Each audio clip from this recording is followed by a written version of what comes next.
Hello everyone, कैसे हो आप सभी। आशा करती हूँ आप सब अच्छे होंगे।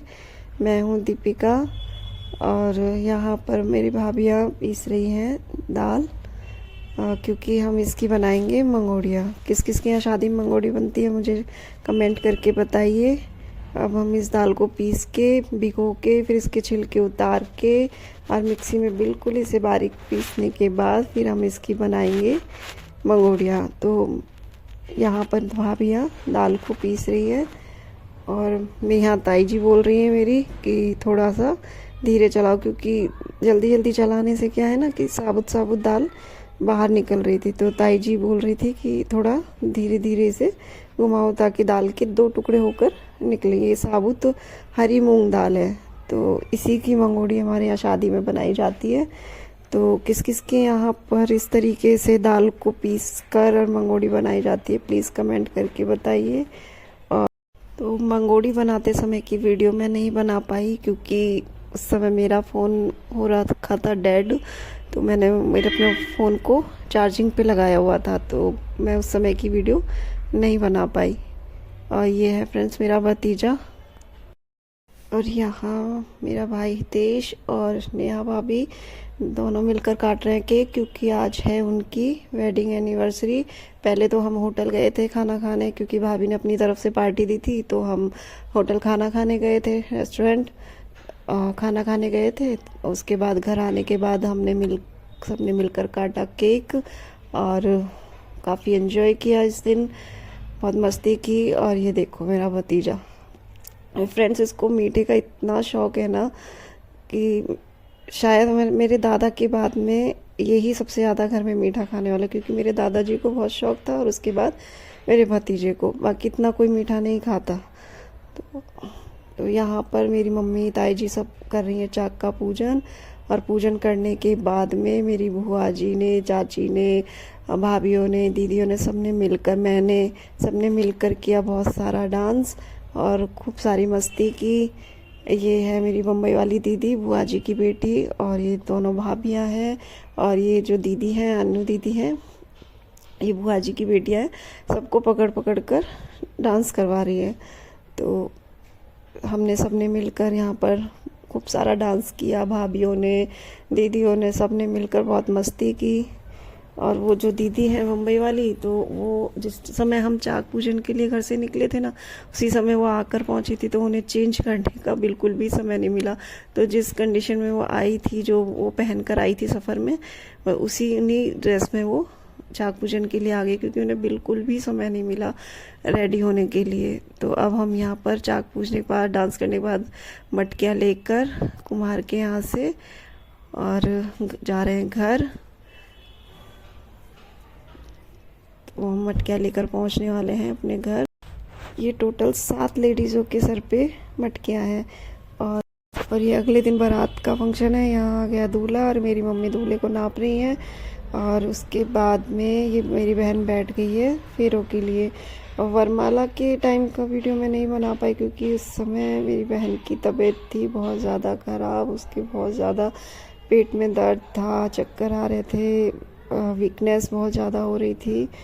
तो पता नहीं क्या ही हुआ, कुछ समझ में नहीं आया कि वरमाला सिर्फ 5 मिनट के लिए बस वरमाला का फंक्शन हुआ, और उसके बाद में कि ना किसी की पिक ली ना कुछ। तो वरमाला का फंक्शन की वीडियो नहीं बना, क्योंकि उस समय बहुत दिमाग ख़राब हो रहा था, तबीयत ख़राब हो गई थी बहन की बहुत ज़्यादा, इसलिए।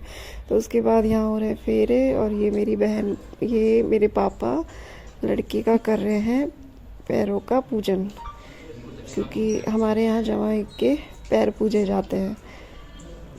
तो यहाँ पर दक्षिणा दे रहे हैं मेरे पापा, और पैर पूजन कर रहे हैं। और उसके बाद में मेरे पापा ने, ताई जी ने, सबने कन्यादान किया। और ये मेरे बड़े भैया भाभी हैं, इन्होंने भी कन्यादान किया है। मतलब सभी रिश्तेदार वगैरह जितने भी लोग आते हैं, सब लड़की के और पीले हाथ करके और उसके हाथ में कन्यादान रखा जाता है। मतलब जिसकी जो श्रद्धा हो, जिसकी जो गुंजाइश है, उस हिसाब से वो लड़की को देते हैं। तो ये भैया भाभी ने शायद चांदी का कुछ दिया था, मैं ठीक से देख नहीं पाई। और मैं खड़ी हूँ पीछे भैया के, क्योंकि मुझे करना था गठजोड़ इनका, क्योंकि बिना गठजोड़ के कन्यादान नहीं होता है। और ये मेरा सबसे छोटा भाई है जतिन, इसकी अभी शादी नहीं हुई है, तो ये अभी सिंगल ही कन्यादान कर रहा है बहन का। ये हम तीनों बहनों से सबसे छोटा है, अभी पढ़ाई कर रहा है, अब इसी का नंबर है बस शादी का। बाकी हम तीनों बहनों की तो शादी हो चुकी है। और ये है, यहाँ हो रहे हैं मेरी बहन के फेरे। तो पीछे मेरा भाई खड़ा हुआ है, खील होती है ना सफ़ेद वाली, उसको लेकर, और तेल के दिन जो पापड़ियाँ बनती है छोटी छोटी वो, और लड्डू, इन सब सामानों को लेकर मेरा भाई खड़ा हुआ है पीछे, क्योंकि पंडित जी पापड़ी और लड्डू तो रख रहे हैं चौकी पर, और जो खील है उसको अग्नि में आहुति दी जा रही है दूल्हा दुल्हन के हाथ से। और उसके बाद में हर फेरे के साथ में अग्नि में खील की आहुति देकर और एक फेरा कंप्लीट किया जा रहा है। हर फेरे में मेरी बहन आगे है, लेकिन केवल आखिरी का जो फेरा था उसमें सिर्फ लड़का आगे था, और मैं उधर साइड में खड़ी हुई हूँ क्योंकि जगह बहुत कम थी। एक तरफ तो ये हवन कुंड था और दूसरी तरफ दिया जला हुआ था, तो कहीं लहंगे में आग ना लग जाए या जल ना जाए, इसी वजह से उसका लहंगा संभालने के लिए मैं वहीं पंडित जी के बगल में साइड में खड़ी हुई थी, क्योंकि बार बार मुझे उसका लहंगा बचाना पड़ रहा था इससे आग से, क्योंकि चौकी रखी हुई वहाँ भी एक दीपक जला हुआ था और ये हवन कुंड भी यहाँ पर था। तो जैसे वो चल रही थी तो वो लहंगा काफ़ी घेर वाला है ना, तो बस उसको बचाने के लिए, आग से बचाने के लिए मैं इधर पंडित जी के साइड में खड़ी होकर उसका लहंगा संभाल रही थी। तो हर फेरे में मेरी बहन सबसे आगे थी, और तो सॉरी सबसे आगे नहीं, मतलब आगे थी, और आखिरी के फेरे में लड़का आगे था। तो इस तरीके से फेरे हुए कंप्लीट, और अब पंडित जी दूल्हा दुल्हन को वचन दिलवा रहे हैं एक दूसरे को, जो 7 वचन होते हैं ना वो दिलवा रहे हैं। और वचन दिलाते वक्त और फेरे लेते वक्त लड़के दूल्हा दुल्हन का हाथ रुमाल से बांध दिया जाता है ताकि ये हाथ छूटे ना। तो आप इनको साथ में लेके बैठे और इनकी सलाह लें, क्योंकि ये आपकी अर्धांगिनी है, तो आपको स्वीकार है। तीसरा है कुटुंब अच्छा बढ़ने। अब तक तो आपने क्या कमाया क्या नहीं कमाया, आपके माता पिता कमा रहे थे और आपका पालन पोषण कर रहे थे। बेटा चाहे आईएएस बन जाए तो पर माता पिता के लिए तो हमेशा बेटा ही रहता है, आईएएस उनके लिए कोई आईएएस पद नहीं होता है। तो आज के बाद में आप स्वयं इतने जिम्मेदार बन जाओगे कि आप स्वयं, क्योंकि एक अर्धांगिनी आपके पास में आ जाएगी और आप स्वयं गृहस्थ जीवन में प्रवेश करते हो, आप भी 2 दिन पीछे बाल बच्चे वाले बन जाओगे। तो आपको अपने जीवन में आज आप दो के पीढ़ी को देखते हुए, युग को देखते हुए आप 2 के 4 भी हो जाओगे। तो आपको कुछ ना कुछ कमाना पड़ेगा इनके पालन के लिए, तो आपको स्वीकार है। आए तो बस इसी तरीके से पंडित जी ने 7 वचन एक दूसरे को दिलवाए, और उसके बाद में फेरे हुए कंप्लीट और इनकी शादी कंप्लीट हो चुकी थी। और उसके बाद में ये दोनों यहाँ से खड़े होकर हमारे जो देवी देवता होते हैं, जहाँ खाने पीने का सारा सामान रखा जाता है, जैसे कोठार हमारे यहाँ बोला जाता है, तो बस उसी मंदिर में वहाँ पर दोनों को ढोक दिलवाई और दोनों ने मत्था टेका, और उसके बाद में होगी मेरी बहन की विदाई। फेरे हो गए कंप्लीट, और अब यहाँ भरी जा रही है मेरी बहन की मांग। तो ये चांदी की अंगूठी से मांग भरते हैं हमारे यहाँ पर, और उसके बाद में चौथी बार पंडित जी ने बोला हाथ से भरो, तो चौथी बारी में हाथ से भरा है। और ये है मेरी बहन के ससुर, वो कर रहे हैं गोद भराई मेरी बहन की, क्योंकि फेरों के बाद में हमारे यहाँ ससुर दुल्हन की गोद भराई करता है। और ये जो रस्म है इसका मुझे नहीं मालूम है कि ये क्यों होता है, क्या रीज़न है, क्यों करवाते हैं, लेकिन ये भी एक, ये हर शादी में मैंने देखा है कि बीच में तौलिया लगाकर इस रस्म को किया जाता है।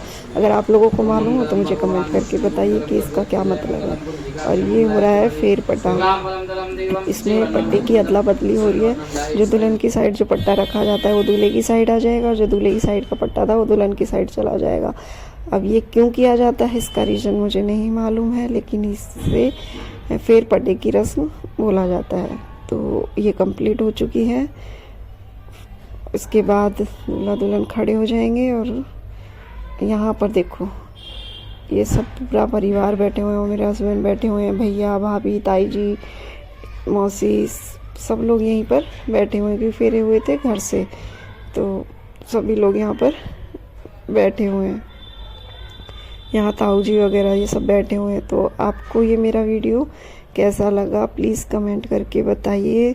और इसके चाक से और फेरों के बीच का जो वीडियो है वो मैं नहीं बना पाई क्योंकि उस समय बहन की बहुत ज़्यादा ही तबीयत ख़राब थी, बहुत सीरियस कंडीशन थी, वीकनेस बहुत ज़्यादा थी, तो कुछ भी फंक्शन की वीडियो मैं बना ही नहीं पाई। जितना मुझसे बन पाया उतना मैंने बनाया।